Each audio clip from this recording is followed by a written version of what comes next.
औज़ुबिल्लाहि मिनश्शैतानिर्रजीम बिस्मिल्लाहिर्रहमानिर्रहीम अस्सलामु अलैकुम वरहमतुल्लाहि वबरकातुहू।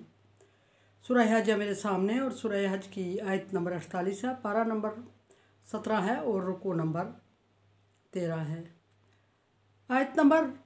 47 में अल्लाह तबारक व तआला ने अज़ाब का ज़िक्र फरमाया और फिर यकीन दहानी करवाई कि अज़ाब ज़रूर आके रहेगा, और फिर ये कि अपना वादा याद करवाया और फिर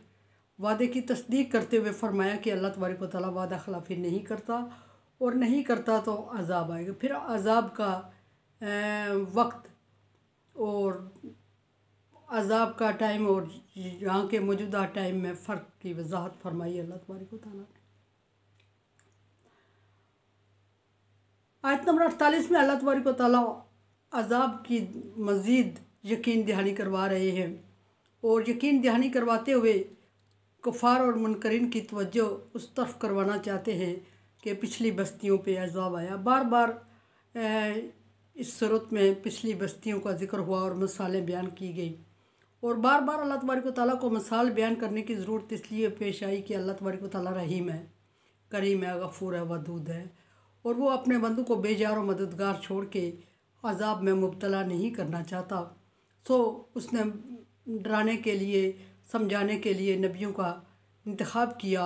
और किताबें भेजी, शरीयत भेजी, और फिर इंसानियत को समझाने के लिए पिछले लोगों की मिसालें बयान करके उनको यकीन दहानी करवाई। हर नबी की उम्मत ने अपने नबी को इनकार किया और उसकी बात पे कान ना धरे, और नबी सल्लल्लाहु अलैहि वसल्लम ने की उम्मत ने एक दीवाने का ख्वाब कह दिया जब नबी सल्लल्लाहु अलैहि वसल्लम उनको अज़ाब से डराते थे तो, और चैलेंज भी कर दिया। आप सल्लल्लाहु अलैहि वसल्लम परेशान भी हुए, और जब आप सल्लल्लाहु अलैहि वसल्लम परेशान होते थे तो मोमिनों ने नबी सल्लल्लाहु अलैहि वसल्लम से सवाल भी करने थे, और सवाल करते हुए मोमिन कहते थे कि नबी, अल्लाह तबारक व तआला इन लोगों को अज़ाब में मुब्तला क्यों नहीं करता जब ये अपनी ज़बान से अज़ाब मांग रहे हैं। पीछे डिटेल गुजर चुकी है। अल्लाह तबारक व तआला ने अपने वादे का जिक्र करते हुए फरमाया कि मैं वादा कर चुका हूँ और वादा ज़रूर पूरा होगा, अज़ाब आके रहेगा। हाँ, अगर अल्लाह तबारक व तआला की रहमत से बदल जाए तो वो अलग बात। फरमाया कि यहाँ के का आयन मिन करिया, ए नबी सल्लल्लाहु अलैहि वसल्लम, कितनी ही बस्तियाँ ऐसी थीं जो इनकार कर रही थी, जो काज़िब थीं, जो अपने नबियों को जुटला रही थीं, जिन्होंने अपने नबियों को तकलीफ़ दी, जिन्होंने अपने नबियों को कत्ल किया, जिन्होंने अपने नबियों को जुटलाया, जिन्होंने अपने नबियों को दुखी करते रहे। मूसा अलैहिस्सलाम की बार बार अल्लाह तबारक व तआला मिसाल बयान फरमा रहे हैं कि अमलाई तू, उनको मैं उनको ढील देता रहा, उनको मोहलत देता रहा, उनको वक्त देता रहा। ये बात क्यों अल्लाह तबारक व तआला वज़ाहत फरमा रहे हैं? इसलिए कि नबी सल्लल्लाहु अलैहि वसल्लम और मोमिन दुखी थे और ये कह रहे थे कि ये ज़ालिम हैं, ये इनकार कर रहे हैं, ये हमें तकलीफ़ दे रहे हैं, ये अल्लाह के दीन की तौहीन कर रहे हैं, और ये अल्लाह से को चैलेंज कर रहे हैं, ये हमें चैलेंज कर रहे हैं। तो अल्लाह तबारक व तआला फिर इन पर अज़ाब नाज़िल क्यों नहीं फरमाता और क्यों मोहलत दी? अल्लाह तबारक व तआला जहाँ पीछे नबी सल्लल्लाहु अलैहि वसल्लम से फरमाया कि पिछले अंबिया इकराम को भी तकालीफ़ दी गई, उनको भी जुटलाया गया और उनके लिए भी मुश्किलात खड़ी की गई, सिर्फ आप ही नहीं हैं। यहाँ फरमाया कि सिर्फ आप ही की उम्मत आप ही की कौम आपको नहीं जुटला रही है, बल्कि इससे पिछले पैगम्बरों को भी जुटलाया गया, और फिर पिछले पैगम्बरों की जो उम्मतों ने जुटलाया और पैगम्बरों को तकालीफ़ दी, उनको भी मोहलत देता रहा मैं। ये सिर्फ आपके साथ ज़्यादती नहीं है कि एक तरफ आप मेरे दीन के तबलीग कर रहे हैं, कुछ लोग ईमान ला रहे हैं, और दूसरी तरफ जो लोग इनकार कर रहे हैं वो आपको तकलीफ़ दे रहे हैं, दीन को जुटला रहे हैं, आपको जुटला रहे हैं, मुझे जुटला रहे हैं, और मैं उनको मोहलत दिए जा रहा हूँ और आप इस पर परेशान हैं, फ़िक्रमंद हैं। ये कोई पहली बात नहीं है। पिछली बस्तियाँ सारी, पिछले लोग सारे ऐसे ही अपनी नबियों के साथ करते आए, और हर एक को मैं मोहलत देता आया हूँ और हर एक को टाइम दिया, वक्त दिया संभलने के लिए। या ज़ालिमतुन, वो सारी की सारी ज़ालिम थी और उन्होंने जुल्म किया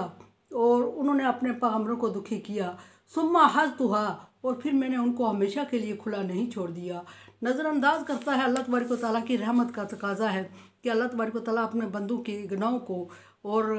गलतियों को नज़रअंदाज करते हैं। अगर अल्लाह तबारक व तआला अपने बंदों के गुनाहों को और गलतियों को फ़ौरन उसका سزا میں پکڑ لیں تو کوئی بھی زیرو چیز دنیا میں باقی نہ رہے۔ یہ اللہ تبارک و تعالیٰ کا ارشاد ہے۔ اور یہاں فرمایا کہ یہ نہیں کہ میں نے فوراً کسی انسان کو یا کسی بستی کو، کسی قوم کو ان کے زیادتی کے سبب پکڑ لیا اور فوراً عذاب دے دیا، اور یہ کہیں بھی مثال نہیں ہے۔ اور یہ بھی کہیں مثال نہیں ملتی کہ کبھی ان کو سزا دی نہ ہو، کبھی ان کی پکڑ ہوئی نہ ہو۔ ہمیشہ یہی مثال ملتی آ رہی ہے کہ اللہ تبارک و تعالیٰ نے ٹائم دیا، مہلت دی، ہدایت کا انتظام کیا، اور فرما رہا ہے کہ میں نے ہمیشہ انتظام کیا، ہدایت کا ٹائم دیا، مہلت دی، ان کی سب کی غلطیوں کو نظر انداز کیا، اور پھر جو وقت مقرر ہوتا ہے اس وقت پر پکڑ بھی ہوئی ان کی، اور پکڑ ہوئی تو وہ بھی اتنی ہی شدید تھی جتنا کہ ٹائم آسان تھا جو دیا گیا تھا، جتنی مہلت دی گئی تھی وہ آسان تھی، جتنا اس مہلت دی گئی تھی اس پہ پیغمبر یا ایمان والے پریشان ہوتے تھے، اسی قدر اس سے کہیں زیادہ عذاب میں انکار کرنے والے اور منکرین پریشان ہوئے۔ اخذتها، اور فرمایا کہ ہر دفعہ میں نے ان بستی کو سزا میں گرفتار کیا ہی کیا، لیکن وقت سے پہلے نہیں۔ پیچھے ڈیٹیل گزر چکی ہے کہ وقت کون سا۔ اگر اللہ تبارک و تعالیٰ وقت نہ دے، اگر اللہ تبارک و تعالیٰ ہدایت کا انتظام پیغمبر نہ بھیجے، شریعت نہ نازل فرمائے، اور فوراً پھر بندوں کو سزا کس چیز کی کہ ان کے پاس ہدایت آئی نہیں تو وہ قبول کیا کرتے اور انکار کس کا کرتے۔ تو اس لیے اللہ تبارک و تعالیٰ نے ہدایت کے لیے انتظام کیا، اور پھر ان کو سمجھنے کا ٹائم دیا، اور انتظام کرنے کے بعد، سمجھنے کا ٹائم دینے کے بعد اللہ تبارک و تعالیٰ نے ان کو پکڑا، اور پکڑا تو پھر کسی صورت اس وقت توبہ کے دروازے پھر بند ہو گئے، اور ہر ایک بستی، ہر ایک قوم نے جب عذاب کو دیکھا تو تبت الآن کہہ دیا کہ اب ہم توبہ کرتے ہیں، لیکن اللہ تبارک و تعالیٰ نے اس وقت کی توبہ کو قبول نہیں کیا، سوائے یونس علیہ السلام کی قوم کے۔ پیچھے بارہا واقعہ گزر چکا ہے کہ یونس علیہ السلام کی قوم پر عذاب آیا، اور عذاب کے وقت کی گئی توبہ ان کی قبول کی گئی، وہ ایک وجہ تھی۔ اس کے علاوہ اللہ تبارک و تعالیٰ نے کسی انسان کے لیے یہ مہلت نہیں رکھی کہ وقت پورا ہو جائے اور پھر وہ ایمان لائے، پھر وہ توبہ کرے، پھر وہ اعمال کرے، اور ان کے ایمان، ان کی توبہ، ان کے اعمال قبول کیے جائیں۔ ایسا نہیں ہوا۔ جس طرح ایسا نہیں ہوا کہ پیغمبر بھیجے بغیر، شریعت نازل کیے بغیر، اور کتاب نازل کیے بغیر، ٹائم دیے بغیر اللہ تبارک و تعالیٰ نے عذاب نہیں لایا، اسی طرح بالکل ایسا ہی ہوا کہ جب وقت پورا ہو گیا تو کسی کا ایمان قابل قبول نہیں ہوا، کسی کے اعمال قابل قبول نہیں ہوئے، کسی کی توبہ استغفار قابل قبول نہیں ہوئی، اس وقت اللہ تبارک و تعالیٰ نے ایک لمحہ بھی آگے پیچھے نہیں کیا۔ یہ نبی صلی اللہ علیہ وسلم سے اللہ تبارک و تعالیٰ فرما رہے ہیں کہ